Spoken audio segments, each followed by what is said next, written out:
a guy that has a bull riding channel, but he likes to interview people. So he had a Afghanistan veteran on there a while ago, and the guy was just telling his whole story about his family and everything, and I just thought, that's interesting. But it has nothing to do with the bull riding channel. It's just that the guy has people on there that are interesting. And then I thought, that's how I like to learn. I love it when people have stories on their channels. I like to know the background and stuff. And then I started thinking, here I have this channel, and I've talked about our background, but people really haven't met you. They haven't, I think maybe you said a couple words when we were cleaning out the 18-wheeler container on that video, when Mel and them were here. You said a few words, and then every now and then you're just kind of in the background riding your golf cart and stuff like that. And so I just thought maybe today people could actually meet you because I talk about it, because I have to talk about stuff. I mean, I have to explain why I'm out there mowing and fixing my own car. And I'm the one dealing with setting the trailer up with the contractors and all that stuff. And if somebody's just watching my channel, they wonder, why are you doing that? Are you single? Are you doing this on your own or whatever? And I have to explain why that I'm having to do it. That normally you would be doing it, but you can't help me do it, you know, so that's why I'm doing it. But anyway, so I just thought maybe just this one time, if you feel like it, you know, people could kind of hear you. Instead of it always being just me. I feel like I'm babbling on my videos a lot of times because there can't be interaction a whole lot because you don't really want to be on the videos. But you were. We made our first video for mine and Dara's new channel called Mama and Papa's House. And while we were walking in the woods, you sat in the shed, you know, and waited on us. And then when we came in to film the shed, you ended up being in the video because filming the shed, you were sitting there. So you are in some of the videos, but nobody really hears you, you know. So I thought, why don't we do that today? I was thinking a while ago just more about the actual day you had the stroke. Do you remember much of that day before the stroke? Do you remember much of that day before the stroke? No. You had blueprints out on the bar, and you were doing a job bid for a company, and you finished it up about 4:30 or 5 o'clock. Do you remember we had the grandbaby at our house? No. You don't remember that either that day? No. So that was the whole day before your stroke, so that's gone, huh? You don't really remember that? Yes, And then you ended up collapsing on the driveway. I remember that. You do remember collapsing on the driveway? Isn't that funny? You don't really remember anything about that day, but you remember collapsing. Did your head hurt really bad? No. Because we found like a crushed can out there that you was holding, and we always thought maybe you had like crushed it because you were having pain, but you don't remember that? I remember no pain. Yeah, I don't know how it got crushed.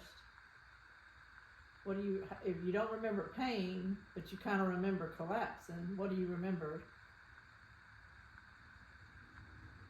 Just not feeling good? Or? No, I felt good. Felt like I was going to take a nap. You felt like you were going to take a nap? Well, if you got to have a stroke, that's the best way to feel, I guess. Because I never knew if you really suffered outside. I don't remember. You said I was out 10 weeks. Talking about how long before I missed you? You were probably outside by yourself about 10 minutes. You were helping me cook because the baby wanted me to hold him the whole time, and I was having trouble frying stuff because I was having to hold the baby. And you said, I'll fry that and you fry this, whatever, you know, to help me out. And then all of a sudden you left. And I remember thinking, well, why did he even offer to help me if he wasn't going to finish? You know, because I ended up having to do your pot and my pot too.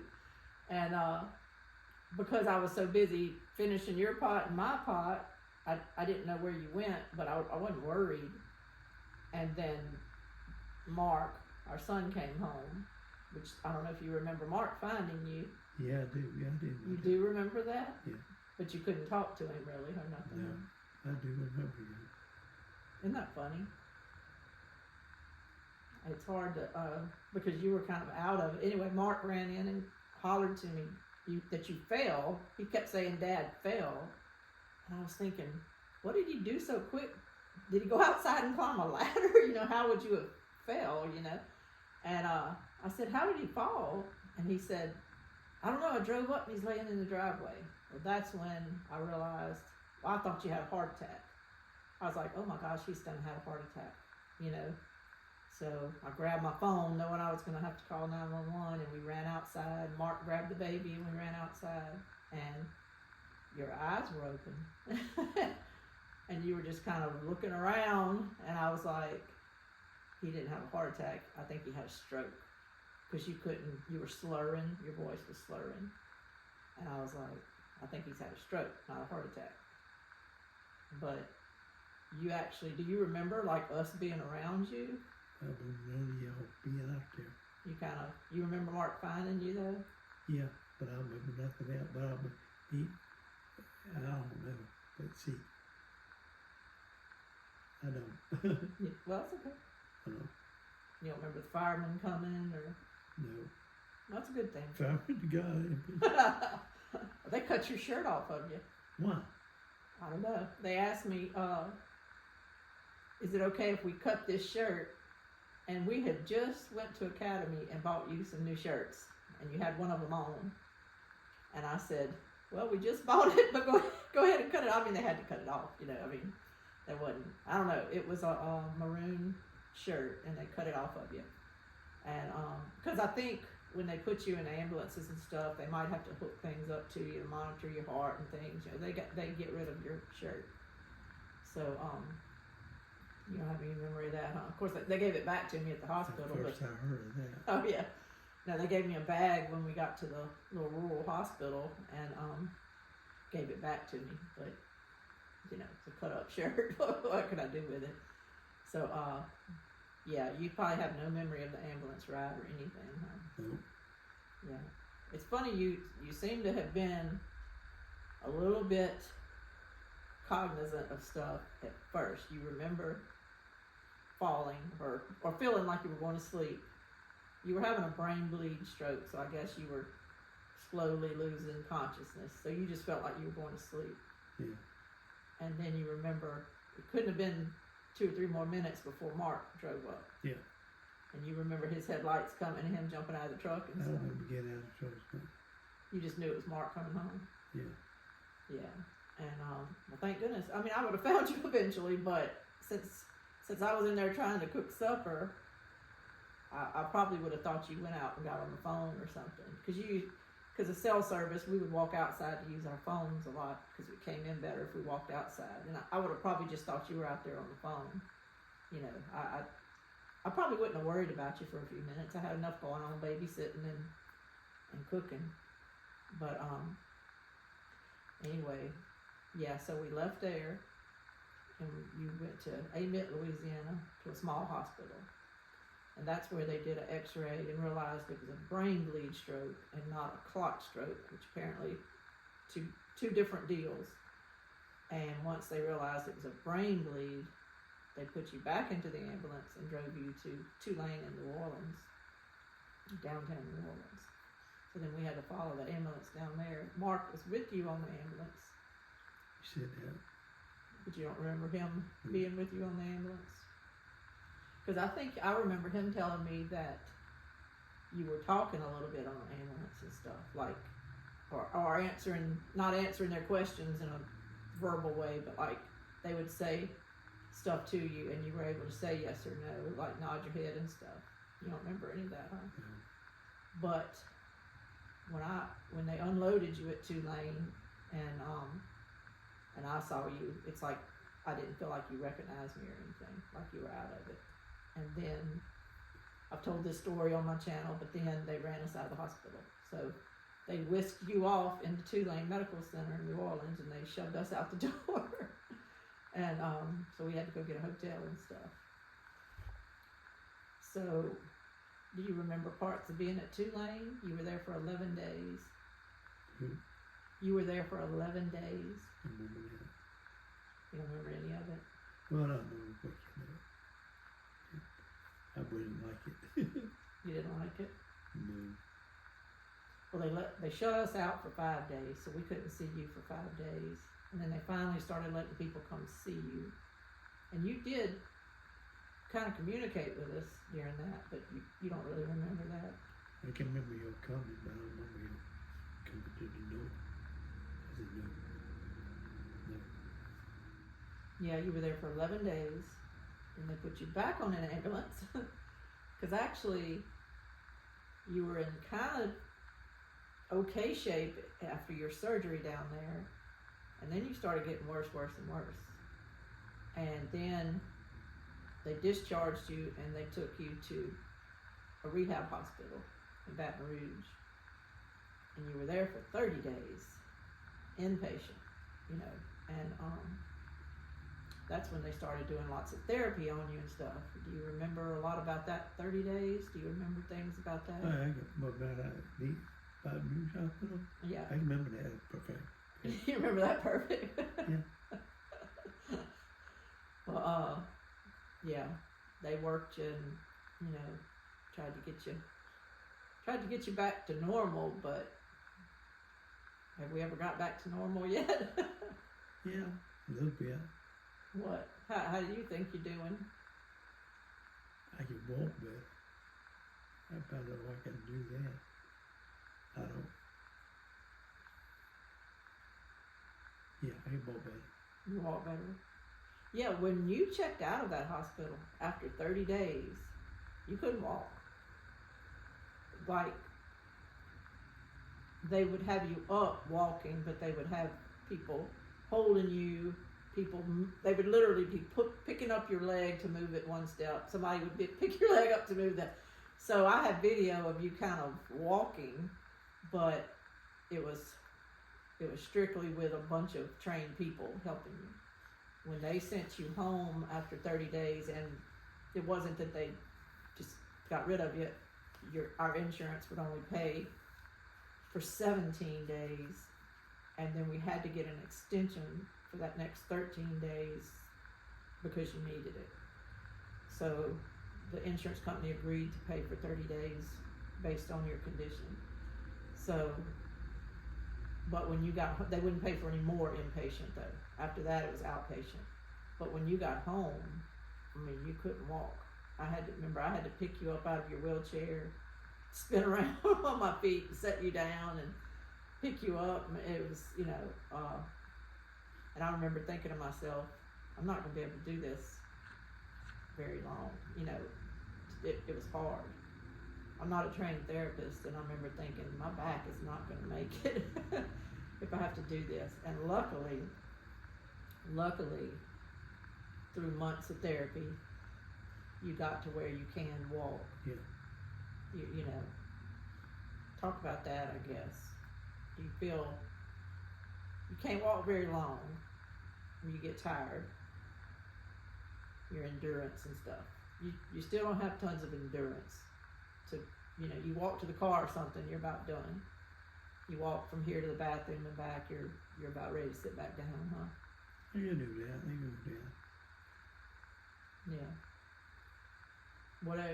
Do you want to get to where you walk all the time? Like if we go to a Walmart or something, do you think that's ever going to happen? There you go. I don't think so either.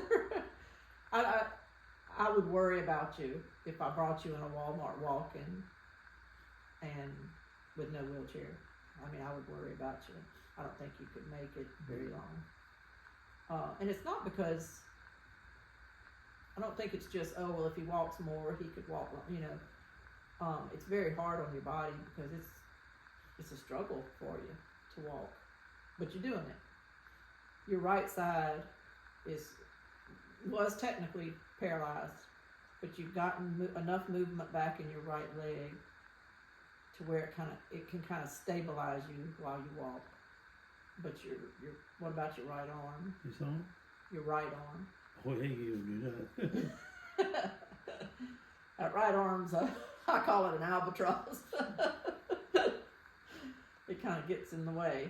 But luckily, if your right leg was still completely paralyzed, we'd be in trouble, I think. Just say, If your right leg didn't work at all, we would be in trouble. yeah, But luckily, you got some movement back in your right leg. yeah. Some people don't. You know, some people don't. And well, you have a friend you used to work with whose wife had a stroke and she can't walk. So they've had a situation. Now she can talk better than you can. Her speech came back, but her paralysis never got better. And, you know, so she's in a wheelchair all the time. And at least you're not in a wheelchair. You know, you're only in a wheelchair if we need to go in a big store and I need to wheel you in there and wheel you back to a car. Because there's no way you can go walk around Academy or walk around Walmart. Could be in my head. I did not be. You think it's in your head? I don't know. Let me know. I'll leave the wheelchair in the trunk of the car. That was really cool. Huh? You You could try one day to walk in a Walmart, but I don't know how long you would last. We could get you one of them little scooters. yeah, the walls were warm. Well, you had one. Well, let's deal with that right Yeah, I now. really don't. Well, no, let's talk about it. Someone gave us an electric scooter, and we took it with us to an Aldi and I don't know, some other places, and you were able to use it, and it worked out nice because if you go in with me with your wheelchair and I'm pushing it, then I can't also have a buggy, you know. So we just usually go in at Walmarts and stuff because I'm only getting a couple of little things and we're leaving. So I can push your wheelchair, you hold the stuff, we go check out and we leave. If I'm going in a grocery store, I try to just run to small grocery stores, not big ones, just small grocery stores, get in and get out real quick with a buggy, and you just stay in the car, look at the internet or whatever. But that scooter we had, that electric scooter, went kaput. You know, it didn't last. It was used, it didn't last. But it was also extremely heavy. And it was heavy for me to load into the car. And I would have to unload your wheelchair and load it, and then go ahead and load your wheelchair back because we might need the wheelchair. I didn't want to not bring the wheelchair. But that scooter was heavy, and I could barely load it into the car and unload it. And doing that out in a parking lot, at a store and all, was hard on me. And I know you saw an ad in the paper for one, and we cut it out, and I still have that ad, and you know, it crosses my mind to get that for you. I actually looked at one the other day when we were in that medical supply store. I looked at one, but I lifted up on it, and it was heavy. And the one that you cut the ad out on, it said it's 40 to 60 pounds or something, which doesn't sound like a lot until you're lifting it up and down, and it gets heavy. And it's really like, you don't just need it around here. You would only need it if we go to stores. And there again, I go back to my back and my health of lifting these heavy scooters. The bases are heavy because they have to be. Because if the bases weren't heavy, they would just flip over all the time, you know. So the bases have to be dense and heavy, and then there's a big battery that sits on them too, a big powerful battery, and all of it together is just weight. And I just worry about my back, and I'm having other issues. You know, I might have to have some surgery from kind of being injured from lifting on you and having to pull up and down on you. You know, we talked about that. So I might have to have a little surgical procedure here shortly to deal with that. So I don't want to go out now and get a heavy scooter at this moment. until I find out about that. And I have to balance things, you know, I have to balance things about what you need versus what I can handle, because I'm the one having to go in and out of the house with it, you know, and load it and unload it in the car. And I get you in the car at the parking lot, but then I'm kind of vulnerable while I'm loading all this stuff. You know, I have people even walk up to me sometimes wanting to know if they can help me, because I'm having to load the wheelchair and do all this stuff. And I always tell people, oh, I'm good, thank you, you know, because I don't, it kind of makes me nervous when people walk up to me like that, you know, but they're just concerned, I guess.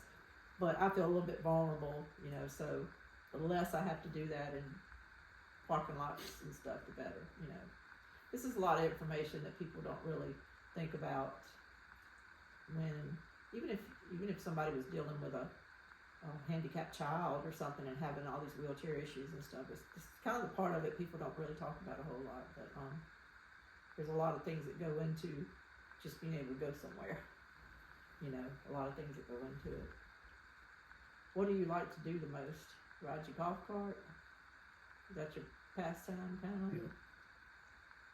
It's raining today. Cool. It's been cold.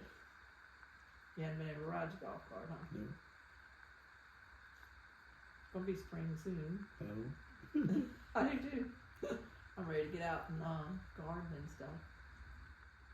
What about the grandbabies? Cool. Last night we kept them, didn't we? Well, we went to their house and kept them. Yeah. And the 4-year-old and the 2-year-old, we kept them while our oldest granddaughter plays high school soccer while they went to a soccer game. And 'cause it was raining and gross. But anyway, the 2-year-old, he really was your little buddy last night, wasn't Yeah. he? We kind of pretty much just kind of try to do whatever we can to help them and all, can't, huh? Yeah. Yeah. Love them so much. Yeah, he decided last night Richard was going to read to him a lot. If Richard made it through one book, he went and got another book.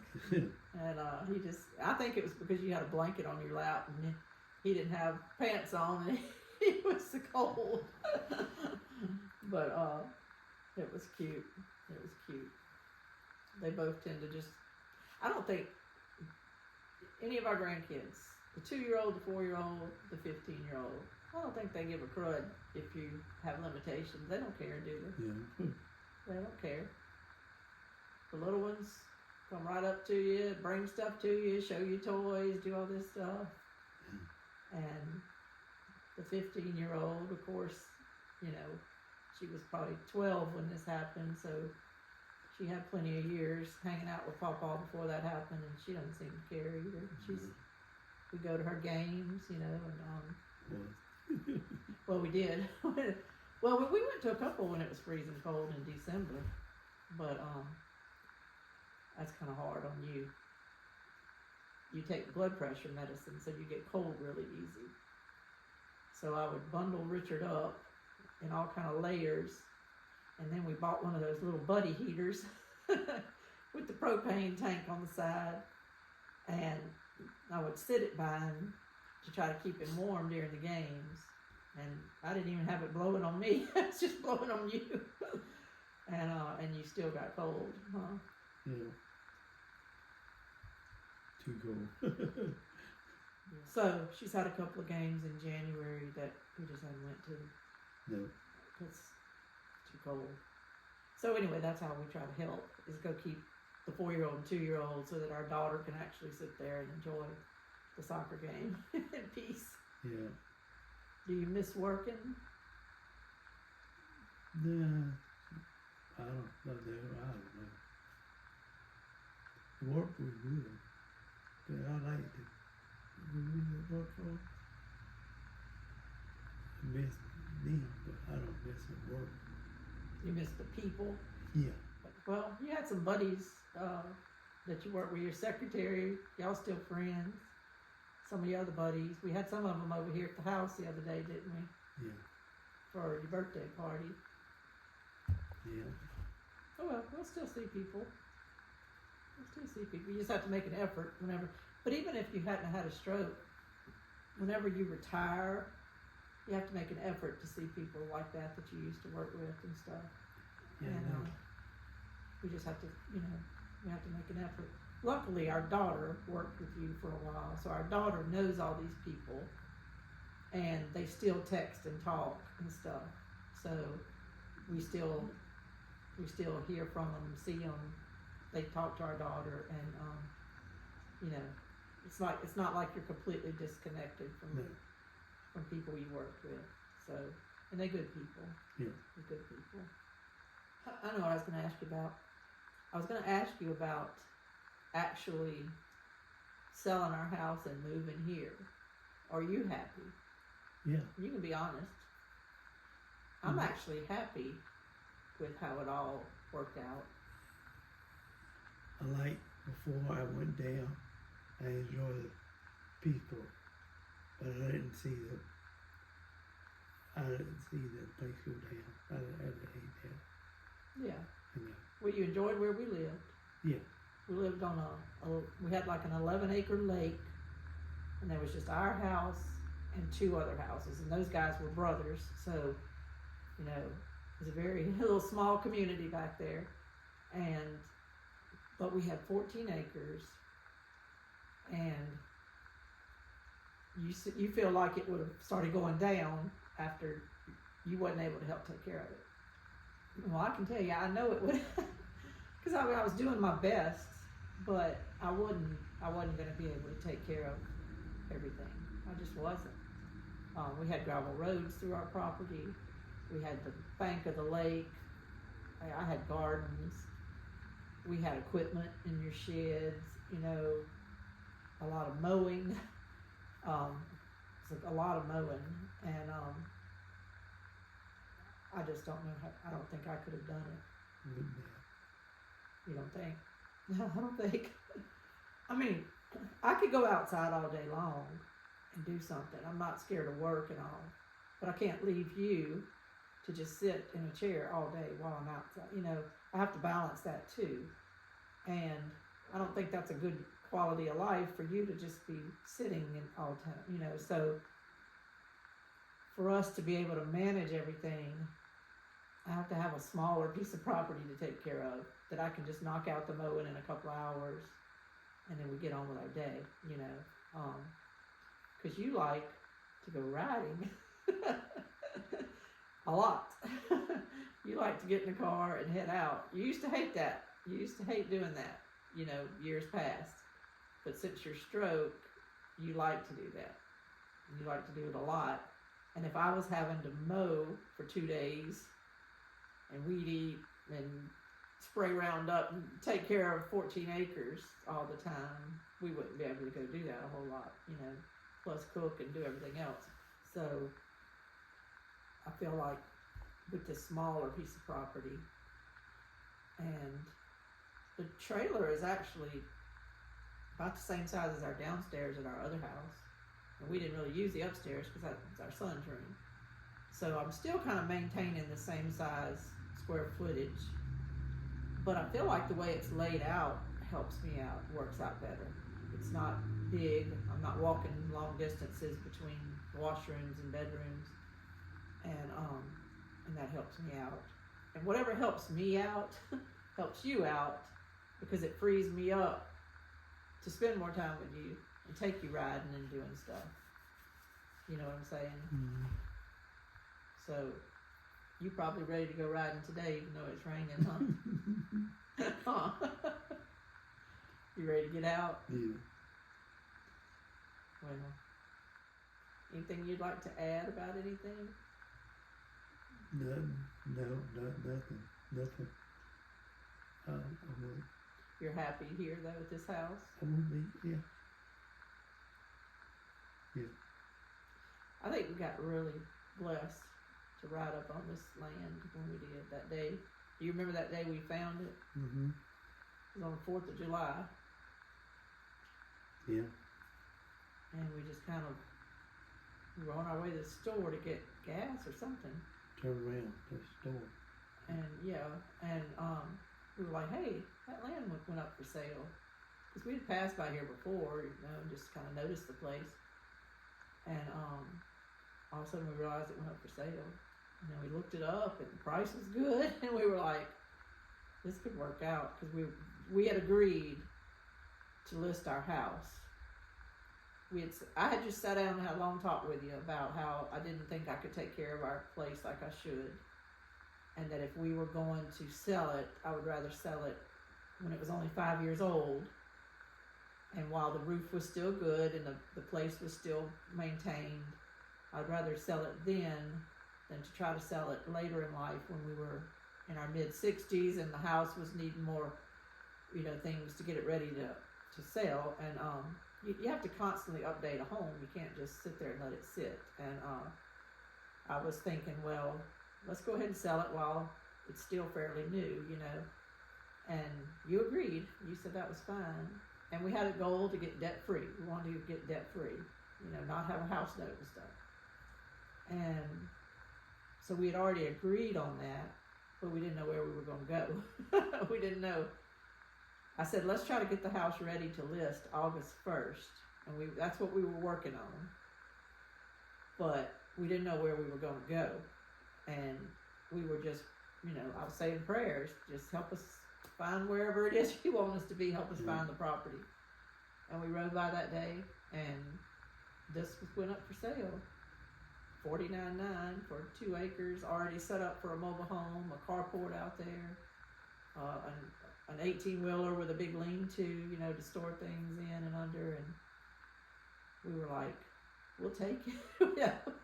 So we put in a bid on it and got the bid, but we hadn't even listed our home yet and sold our home. So, but we felt like we weren't going to roll up on another piece that was this perfect for what we needed, And I think we were right, because I really haven't seen anything since. And we go riding all the time. And we're up and down every road all the time. And I haven't seen anything that would have worked out this good. So we found it, and then we listed the house, and then things just got busy from there, didn't they? Mm-hmm. But we got to live with grandbabies for 2 months while they were setting all this up. That wasn't bad. Got to spend Christmas with them and everything. I got a bunch of pictures of them just sitting on the couch with you. They love to sit on the couch with you and watch TV, when we lived there. They always come sit right by you, or hang over the back of your couch and sit with you and stuff. It was funny. But so anyway, so I kind of just feel like God lined it all up, He lined it all up, and it was a lot of work. But I look back now and it's like it all just kind of fell in place. Yeah. I don't think you ever really got stressed about moving or anything. You were fine with it. I don't know. Was it because you were happy with moving, or? I was happy because Mom got sick and moved. I wasn't like that. You see what I'm saying? You wasn't able to do around that property like you had been before. If I've been sick, you didn't want to sit there and look at it, huh? No, sir. Yeah. Because a lot of people don't know what our property looked like when we bought it. It looked like we were buying the surface of the moon. It was just rocks and sand and everything. But we bought the property next to it that had this huge hill of clay. And you know how to run equipment. So we got a equipment, and you were able to move all that clay and give us a yard around our house, and give us a slope down to, you were able to slope off things and to where our drainage was good, and we had dirt everywhere.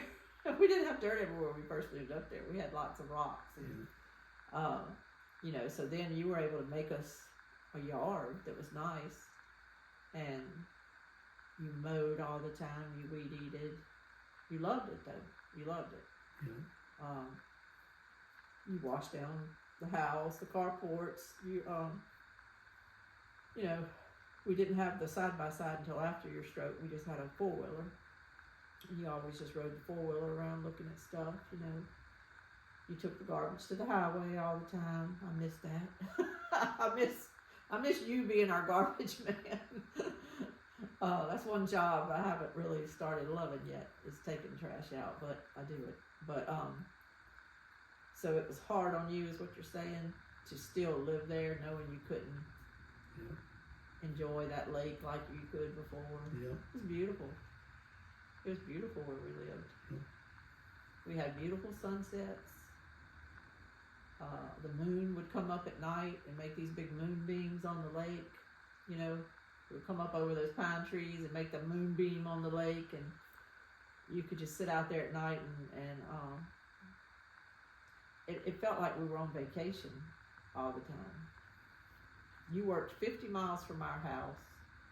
I worked in Baton Rouge sometime, you know, for a few years, and I had to go to Baton Rouge every day because I was taking our son to school and all, so it was like you were in this rat race. And I always felt like when we were on that road leading to our house out in the country, we were leaving it all behind, you know. And I felt like when we got home, we were just home, you know, in kind of our little paradise. Some people buy a camp and go to the river to experience all that, but we were able to come home at night and just sit by a lake, you know, and we got that land really because nobody wanted it, but it ended up being a little paradise up there, you know. But that hurts you though after the stroke, I guess is what you're kind of saying, to know that you're not going to be able to get out there and take care of it. No. You know. I really didn't understand that. I didn't really know that until right now. I was wondering why when I asked you about selling the house, you were like, sell it. You didn't give me, I had put off asking you about it because I thought you were going to say, no, I'm going to keep this house. I'm going to keep it. And after I laid out everything for you as far as just what was on my mind, you were like, put it on the market. And I thought, oh, that went easy. But it's because it was kind of painful for you to come home to it every day and not be able to really do anything. I understand that. Well, I think we'll wrap it up. But I think a lot of people may look at your situation and they may look at the fact that we did sell a big, beautiful home, and, you know, and now we have a mobile home and 2 acres, but I don't look at it as anything bad. It just is what it is, you know. I hate that you had a stroke because I know you want to be out doing stuff. Yeah. I know that even if we had sold it anyway and moved here, if you were healthy, you'd be piddling out there all the time. You'd be outside all the time. And I know you'd be taking probably better care of this place than I am. I'm doing the best I can, but, you know, there's limitations to everything. But I feel like we have a very blessed life right now. We kind of had a life before that was disconnected in some way. You know, you worked way away from us every day. You had a long drive. You worked 5 days a week. Well, you worked 48 hours a week. It wasn't just a 40-hour week that was 5 days. You worked 48 hours every week, and plus the long drive at the front and back end. And so most of our marriage, you know, you were at work. And I feel like now we've had a whole lot more time together. Some days that works out, some days it don't. Some days we need a break from each other, but we never had that our entire marriage. You know, you didn't have very much vacation, ever. You know, well, when you did have vacation, I would be at work. It's not like we ever really had all this vacation time at the same time. And so now we kind of have time. Yesterday we went to babysit. We had to leave here at 1:30 to get over there so they could get to the game. And that's fine. We just leave at 1:30. You know, there's nobody controlling our time anymore. You know, whatever we need to do, if they call us, we're able to kind of do it. We don't have to work around anybody anymore. Yeah. And in a way, I feel free now, even though our life's different now. You know, do you feel that way a little bit more free for the kids? Yeah. More free to just go ride. If you want to ride. If we decide you've lost 17 pounds or so and you've been doing really good. You've been doing really, really good. But every now and then you decide you want a sonic blast. But we're free to just get up and go get a sonic blast. You know, we're free to go to the Sonic and sit and get a blast. And that was something before we might not have ever hardly done because we worked all week. And then when we were home on a Saturday, we were doing yard work, you know, and go out and eat that night or something maybe. But you know, we didn't go a lot of places together. I know that might sound strange to some people because they might not have had that in their marriage. They might have always spent a lot of time together, but our lives were kind of, you know, not a whole lot of one-on-one time with me and you because you work so much, and then we had kids in sports. Because of their age differences, we had kids in sports for 25 years. Mm-hmm. So their schedules dictated our schedules, you know, their practices, their ball games, everything, their banquets, school functions dictated our schedules from the early 90s until our youngest son graduated in 2020. You know, for about 27 years we had kids and activities, and so, and speaking of that, I always feel like too, losing our oldest son, that I guess that's why I've kept this stroke into perspective, is because we've been through worse than this stroke, you know, losing him. And so I know this isn't the end of the world for us to have to go through this in our life, you know, because we've been through worse. What do you think about that? Yeah. This is nothing, huh? Yeah. I don't think this is anything after losing him. So we'll wrap it up. I appreciate you talking with everybody. Yeah. Kind of letting them. You've just answered a lot of yes and no questions on this, but speaking sometimes is a struggle. You know, if you want to tell me something particular, you struggle for words a lot of the time. That's that aphasia. But when you're comfortable and when you're just answering questions or talking about grandkids and all, you do pretty good. So I think you've done really, really good. Yeah. So, all right. Well, appreciate it. Signing off.